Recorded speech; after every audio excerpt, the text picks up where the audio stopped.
terbuang. Ya, oke. Ini ada aplikasi ternak, aplikasi kolam. Jadi bagaimana caranya nanti kalau pengajaran kepada teman-teman di lapangan, kita tetap harus pakai bahasa militer. Jadi biar mereka itu mudeng. Kalau kita pakai bahasa ilmiah kampus percuma, mudeng tok. Iya. Karena lebih enak dicerna pakai yang seperti ini kan, ini sehari-hari kita pakai bahasa ini kan. Nah, ini namanya pedagogik ya, istilahnya bagaimana menyampaikan materi pendekatan berdasarkan kearifan lokalnya atau kebiasaan sehari-hari. Nah, ini ada mikroba Acidophilus, ini watak operasinya tahan asam ekstrim untuk lambung. Jadi Acidophilus itu di lambung ternak itu meskipun sangat asam dia tetap memproduksi, aman-aman saja, nggak ada masalah. Terus aplikasi tanah ini ya, pembawa keasaman sehat untuk tanah. Jadi ada asam-asam yang sehat, itu jenis-jenis asam amino. Itu asam yang bisa membunuh bakteri jahat atau penyusup atau pencuri. Itu bisa dibersihkan dengan asam-asam ini, karena itu namanya proses seleksi alam ya. Jadi membunuh musuh pakai gas beracun tanpa kontak senjata. Markase bunkernya dibalangi gas beracun, dus, gitu. Mati semua mereka. Jadi nggak perlu usaha capek. Itu cara taktis yang cerdas untuk menyelesaikan masalah penyusup yang ada di bawah tanah. Karena kan kita tidak tahu Pak, harus mengenali satu-satu di akar itu, ini ada penyakit apa, kan susah sekali. Maka kita kirim aja prajurit namanya Acidophilus, selesai semua masalah. Masuk akal? Oke. Kemudian aplikasi ternak, probiotik utama mencegah mencret. Ini kalau sudah mencret ini berat berabe kawan-kawan. Ya mungkin pertama karena di ususnya itu banyak parasit, otomatis ternak pertama kali mengenal Acidophilus dia akan istilahnya kayak iklan diapet itu serap, buang, dan hentikan. Jadi kan diserap dulu semua kotorannya, terus dibuang biar nggak ada sisa-sisanya lagi, baru dihentikan. Jadi memang awalnya mencret dulu kalau dikasih Acidophilus, tapi itu tanda kalau pencernaan dia mulai mengalami proses detoksifikasi atau pembersihan. Nah sekarang kalau kita bunuh musuh di bunker, mayatnya nggak dibuang keluar, ya nanti jadi penyakit lah. Nah itulah dia konsepnya seperti itu. Masuk akal ya? Oke. Kemudian ini di aplikasi kolam campur dengan pelet ikan. Campurnya dikit-dikit aja, nggak usah banyak-banyak. Wong tujuannya itu cuma menyebarkan bakteri. Bakteri itu perkembangbiakannya cepat Bapak-bapak. Cukup 48 jam itu dia bisa mencapai pembiakan biner tertinggi. Pembiakan biner tertinggi itu bahasanya tingkat produktivitas. Kaya mono nek seorang prajurit masuk ke koramil, nah masa produktif tertingginya itu berarti 10 tahun awal, ibaratnya kayak gitu. Itu masa produktif tertinggi, anaknya yang mulai produksi, kinerjanya yang mulai bisa diandalkan gitu kan. Nah, dalam 48 jam dia membelah selnya itu paling cepat. Setelah 48 jam dia fase melambat atau lag. Nge-lag itu kalau nge-lag itu lambat gitu. Terus kemudian fase stagnan. Maka aplikasi untuk kolam itu idealnya 1 minggu sekali, karena ada fase stagnan tersendiri. Kalau sudah stagnan dia tidur manis, bobok manis. Nah maka harus di restarter lagi, atau nutrisinya sudah habis yang mau dikelola di situ, maka kita harus support ulang lagi. Tapi mengingat di sini kan banyak kontaminasi, banyak istilahnya ya, kalau kita ngirim prajurit 1 kompi habis ya berarti kita jangan nyerah, kirim lagi gitu sampai dengan merdeka. Maka ini konsepnya sama. Kalau di lahan itu, di perikanan juga ya, itu bakteri itu terus berdatangan karena alam terbuka. Belum lagi kalau kita nggak kontrol, ada ikan mati nggak langsung diangkat, itu kan pasti memancing, kan ngambang ya, mancing lalat numpang. Nah itu nanti ngembang lagi, masalah lagi. Maka kita tetap harus kurve terus, paling tidak ya seperti rotasi gitulah harusnya kan. Nah bahasa Jepangnya itu genba, genba itu berarti keliling. Nah, kalau bahasa sini apa sih namanya? Muter itu rotasi, pemeriksaan ya, patroli. Nah patroli betul. harus ada patroli supaya tidak kecolongan. Karena alam lepas itu ya namanya daun jatuh, ada orang lewat, orang tangannya kotor, habis dari megang-megang kandang apa-apa langsung megang lele gitu kan, nggak tahu semua. Maka tetap kita harus jaga proteksi itu dengan memberikan aplikasi seminggu sekali. sedikit saja Pak, per meter kubik air itu cukup 1 tutup ya, untuk 1 meter kubik ya, 1 meter kali 1 meter kali 1 meter itu cukup 1 tutup seminggu sekali.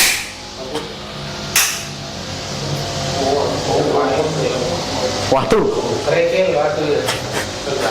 Oke, selanjutnya untuk Plantarum sangat tangguh sebagai perombak serat. Nah ini bapak-bapak kalau bicara silase ya, yang di sini yang aktif di peternakan siapa Pak? Tidak ada. Oh orang ini di belakang. Ya. Nah Plantarum ini nek jenengan mau mempercepat proses pencernaan di ruminansia atau sapi atau kambing, ya ini sebisa mungkin di apa namanya pakannya itu diaplikasikan Plantarum, jadi lebih cepat dia dirombak unsur organiknya. Unsur organik itu apa? Unsur organik adalah unsur-unsur yang terdiri dari basisnya itu atau satuannya itu dari karbon dan hidrogen. Jadi ada unsur yang organik dan anorganik. Kalau unsur anorganik itu ibarat kata unsur sebelah gitu kan. Kalau yang unsur yang organik ini berarti unsur yang satuannya itu dari karbon dan hidrogen. Karbon itu apa? Karbon itu kayak pensil itu Pak, ireng-irengnya pensil itu karbon. Nah kalau ditambah hidrogen itu nanti dia bisa nyampur lagi sama yang lain-lain. Secara kimia nanti kalau pengen belajar lebih serius boleh, kebetulan saya kan mahasiswa teknologi pangan, basisnya kimia organik.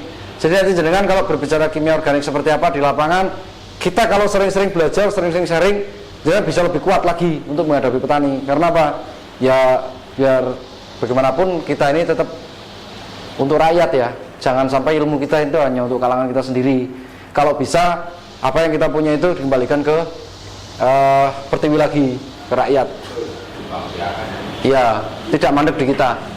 Nah ini ada perombakan serat menggunakan Plantarum, kemudian pelarut unsur fosfat seperti tadi. Jadi fosfat itu, Mas ini nanti kaitannya ke DNA ya. DNA itu apa? Nanti setelah ini saya jelaskan, terpisah aja. Jadi fosfat itu unsur pembangun DNA yang sangat penting. Adanya tubuh kita kebentuk seperti ini karena gabungan-gabungan dari ion-ion, partikel-partikel yang diproses di DNA. Nah DNA itu nanti yang nyetor darah, yang nyetor apa kemana-mana, sehingga menciptakan bentuk rambut kita seperti ini, warna kulit kita seperti ini. Itu berawal dari program DNA. DNA itu mesin pencetak sel. Nah unsur pembangun DNA itu pertama yang jelas N dan P, itu yang pokok sekali. K itu sebagai alat angkut atau kurir. Terus unsur-unsur lain nanti kalau dirangkai itu menjadi adenin, guanin, triosin sama sitosin. Jadi ATGC itu ada unsur-unsur senyawa-senyawa bentuknya seperti logo-logo Kementan itu bunder-bunder begitu. Nanti ikatan-ikatan itu kalau di mikroskop di zoom itu nanti kelihatan bunder-bunder saling berkaitan. Itu nanti membentuk pita. Nah itu nanti pita itu pabrik untuk menghasilkan sel darah merah, untuk menghasilkan air liur dan sebagainya, itu dari situ. Maka kalau unsur pembangun DNA-nya rusak, kekurangan P, kekurangan N, ya cacat. Yang terjadi kayak cabai yang di belakang itu, ada yang kriwil, ada yang putih itu. Cacat DNA itu di mana berawalnya? Dari asupan yang tidak beres. Terus dari ada penyusup yang mencuri nutrisi, ada musuh yang tersembunyi di bawah tanah yang mengambil persenjataan kita sama logistik kita gitu kan. Akhirnya tanaman jadinya ya begitu. Wis kuwi bojone akeh, anake akeh, angel meneh. Kabur dari satuan diburu. Ya. Selanjutnya ini ya ini mungkin bisa dibaca sendiri ya nanti ya, karena secara konsep sudah paham. Nanti filenya saya kirim, oke nggak? Oke. Karena ini kalau menjelaskan ini tuh harusnya minimal itu 3 SKS atau 1 kali masa perkuliahan, 3 kali masa perkuliahan gitu ya. Gampang lah Pak, nanti kita bikin grup aja gimana? Nanti jenengan mau nambah kan? Mohon maaf ya 2 jam gak cukup Pak. Bukunya tebel ini 2 jam. Nanti kita kuliah lanjut lah di kelas aja di kelas WA. Nah ini realita proyeksi hasil operasi bakteri asam laktat ya. Pola kimia tradisional ini produksinya 40% karena banyak banget sekarang 1 hektar itu. Monggo.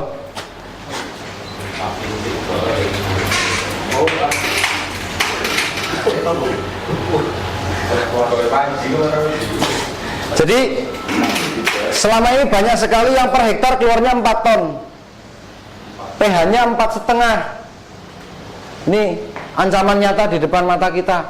Yang Karangdowo siapa? Kedung ini? Gak ada. Ah iya. Yang sekitaran Monopringgo siapa tugasnya? Gak ada. Oh iya. Berarti ini mana nih permisalan? Seragi. Kasus Seragi. Jenengan megang Babinsa desa mana Pak? Kerasa Ketanon. Oke. Nah ini kasus bagus. Kerasa Ketanon akhir-akhir ini itu banyak banget puso. Terus banyak banget daun tiba-tiba garing. Terus saya memperhatikan banyak titik yang produktivitasnya turun. Dan juga di Kerasa Ageng itu kan ada lahan yang tidak serentak Pak, ya kan, tanamnya mungkin ini seseli Lombok, mungkin ini seseli opo, terus gue juga masa tanamnya itu nggak bareng. Nah itu awal dari sebuah musibah besar karena ketidakdisiplinan itu. Ya gimana ya Pak menerapkan disiplin sama masyarakat itu ya paham sendirilah Pak. Bahkan kita sendiri aja disiplin susah, apalagi menerapkan ke orang lain. Bapak-bapak naruh kunci kontak motor selalu tertib apa enggak? Ada yang tertib, ada yang enggak? Kebanyakan enggak? Sering lupa enggak Pak? Enggak, Ya itu. Paling aman taruh di motor enggak bakal lupa. Motornya hilang. Iya. Nah itulah. Jadi harus ada sosialisasi ketertiban di dalam pertanian. Ya. Ini nanti aplikasinya Bapak ini ke peternakan, pertanian apa pertanian? Apa perikanan? Siapa yang ke pertanian, siapa yang ke peternakan, pertanian? Kalau untuk skala rumahan bisa. Bisa. Hidroponik pun bisa. Berarti ini semua nanti ke pertanian semua nih ceritanya. peternakan bisa dapat semua, masuk semua. Oke, siap. Mantap. Oh, oke. Di rumah juga ada ternak. Mantap. Kambing banyak ya. Ya, sudah pakai silasa, Pak? Izin untuk masalah peternakan sih orang tua kami bertua. Oh iya. Memonitor berarti. Siap. Kalau bisa kan Ambil hasilnya. Ambil hasilnya aja. Iya. Minimal invest lah 1 kambing itu ya. Dari cempe dulu. Oh iya, kita sambil ngobrol ya, kita ada kilasan informasi bagus. Kalau teman-teman punya ternak yang sudah dewasa, yang sudah siap kawin, kawinkan saja dengan bibit-bibit Sanen, Bur atau yang bagus-bagus ya, atau Etawa gitu. Nanti gratis Pak kawin suntiknya dari teman-teman penyuluh. Saya panggil pasti datang, nggak datang saya pecat dia. suntik aja Pak, suntik. Iya. Suntik sperma. Suntik sperma. Iya, suntik sperma. Jadi nanti pokoknya kalau kambing itu sudah menunjukkan tanda-tanda birahi, sudah gembredak, itu panggil saja. Nanti akan ada suntik indukan. Jadi tujuannya Meskipun kambingnya kambing Jawa lokal nggak apa-apa. Ya, pandu. Iya Pak, nanti dikawin silangkan dengan indukan yang bagus dari luar, dari kita ngambilkan dari sekitar daerah selatan sana kan, turunannya itu. Itu yang turunan pertama. Jadi nanti anak-anaknya itu PE kayak gitu. Jadi bisa memperbaiki keturunan. itu daerah mana? Ya. Daerah mana Pekalongan? Sak Kabupaten Pekalongan. Ya. Luar Pekalongan soalnya. Enggak, kalau di luar Pekalongan ya itu divisi sebelah lagi. Luar Pekalongan. Ya, kalau di Kabupaten Pekalongan insya Allah tinggal lapor saja kalau ada ternak mau dikawin suntik, kami siap insya Allah gratis, jangan khawatir. Tapi kalau petugasnya mau dikasih bensin kita nggak ngelarang. Karena kan kasihan juga dia jauh. Iya. Nah, ini pola kimia tradisional. Setelah melalui proses sosialisasi dari teman-teman Babinsa, dia akan mengalami fase transisi peningkatan pelan-pelan, kemudian pelan-pelan kemandirian pupuk, lalu hasil melimpah berkelanjutan. Karena seiring dengan meningkatnya pH tanah, maka produksi pun akan meningkat. Simpelnya, kalau pH tanah udah pernah lihat pH meter kan kemarin tak tunjukin, ini juga nih ada nih. Ini pH meter. Ini pH meter ini tujuannya untuk mengetahui tingkat tensinya tanah. Kalau rendah, kemarin sudah saya bilang, maka nutrisinya itu tidak digunakan untuk membangun sel tubuh, tapi digunakan untuk menyetabilkan darahnya dulu. Di manusia seperti itu. Jadi kita ini anemia, darah rendah, dikasih makan, itu nggak bisa langsung lari. Tapi apa? Mengembalikan konsentrasi darah dulu.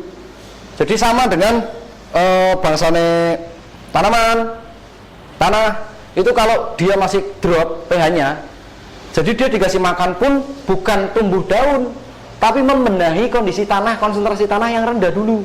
Maka kok ndake yo, kok butuhe akeh yo. Kenapa pupuk 1 kintal tadinya cukup, sekarang kurang? Karena pH-nya drop. pH drop dari mana? Dari kontaminasi pestisida, kontaminasi herbisida, kontaminasi sisa-sisa pelekat-pelekat yang membuat pupuk kimia itu jadi bulir-bulir. Itu ada katalis itu lem supaya dia tetap berundul, Pak. Iya, gumpal. Kalau enggak, kalium contohnya, kalau kalium itu enggak dikasih pengikat, dia nanti langsung menguap. Kalium itu zat yang paling mudah menguap, kena panas sedikit menguap. Kenapa tanah-tanah kita di sini setelah penelitian saya itu sangat kekurangan kalium? Karena kalium itu nggak pernah dikasih. Kalium salah satu sumbernya dari mana? Dari jerami, Pak. Daerah-daerah yang pakai mesin combine itu sudah mending, Pak, daripada daerah-daerah yang masih pret manual, terus damennya dobong. Karena kaliumnya dikembalikan lagi ke tanah. Jadi daun itu punya sifat, wah kok belandang atau teman ya pelajarannya. Serap apa ya? Ya. Suka.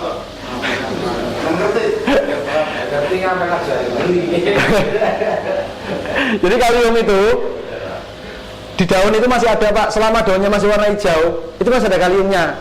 Maka daun cabai yang baik itu gugur pada saat warna sudah kuning atau coklat. Kalau daun cabai masih ada hijau-hijaunya gugur, berarti tanda-tanda dia itu sakit, Pak. Masih hijau kok sudah gugur, sakit. Tapi kalau dia gugurnya sudah coklat, berarti dia purna tugas dengan selesai.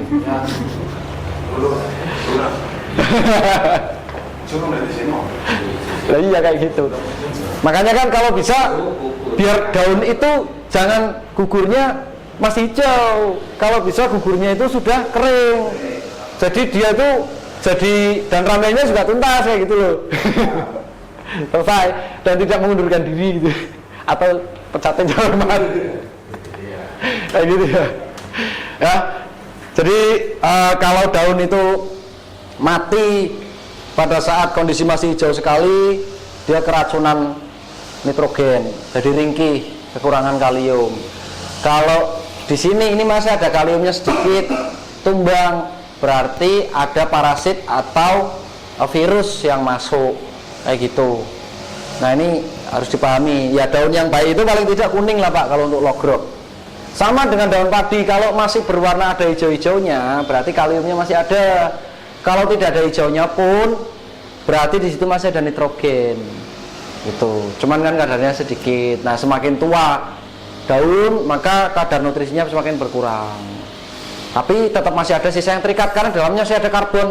Karbon itu seperti pensil. Pensil itu kalau udah nyoret di dinding dibilas susah banget, Pak. Nah, karbon itu sifatnya ngikat banget seperti itu. Iya. Jadi karbon itu punya gaya premagnetisme atau gaya tarik terhadap yang lain. Kalau ada cewek cantik menarik, berarti karbonnya tinggi. Istilahnya kayak gitulah ya, daya tariknya tinggi terhadap sel yang lain. Kalau tanah kekurangan karbon, efeknya bagaimana? Dikasih macam-macam nutrisi itu banyak yang lolos, Pak. Kalau kalium berarti kena panas menguap, kalau nitrogen kena air berarti berobos. Maka dengan pupuk 1 kintal, reaksi yang diterima itu paling cuma 50 kilo, 50%-nya. Kenapa? Karena selebihnya itu nggak terikat dan belum diserap oleh akar, sudah kehanyut dulu. Karena kemampuan daya ikat tanah sudah buruk. Caranya bagaimana? Tambahkan karbon di sana sebanyak-banyaknya. Tanah sini ini saya lihat sudah kempel, atos, kurangan karbon, sekali nesing mipril ke gersang gitu kan. Caranya bagaimana? Harus dipulihkan dulu, Pak. Maka sebelum memulai pertanian darat, wajib hukumnya memasukkan kompos dan limbah-limbah organik. Itu wajib. Karena itu adalah rumah bagi bakteri, rumah bagi nutrisi. Jenengan menyumbang nutrisi banyak, tapi wadahnya gak ono. Mohon maaf, anak-anak dikasih susu, cimori segala macam yang banyak banget dari Indomaret, tapi nggak dikasih plastik, suruh bawa pakai tangan. Kemampuan dia seberapa, Pak? Tumpang sampai rumah tinggal satu. Dikasih banyak, lah mana itu pada jatuh di jalan. Kan nggak mungkin, Pak. Tanaman kan mulut akarnya kecil banget, Pak. Jenengan kasih 100 mg bahasanya kecilikan. 1 kintal dalam seiring misalkan. Kasih 1 kintal dalam 1 iring. Itu hasilnya yang keserap sedikit. Kenapa? Karena mulut dia itu makannya dikit-dikit, Pak, per hari. Saya pernah membuat perhitungan, saya agak lupa, sekitar 24 mg per hari untuk 1 tanaman padi, 1 batang padi. Itu kalau jenengan ngasihnya 1 kilo 1 hari, nggak dimakan semua, Pak. Lah sisanya kemana? Kalau ada karbon ya berarti ketahan di tanah, istilahnya slow release atau melepas dengan cara yang lambat.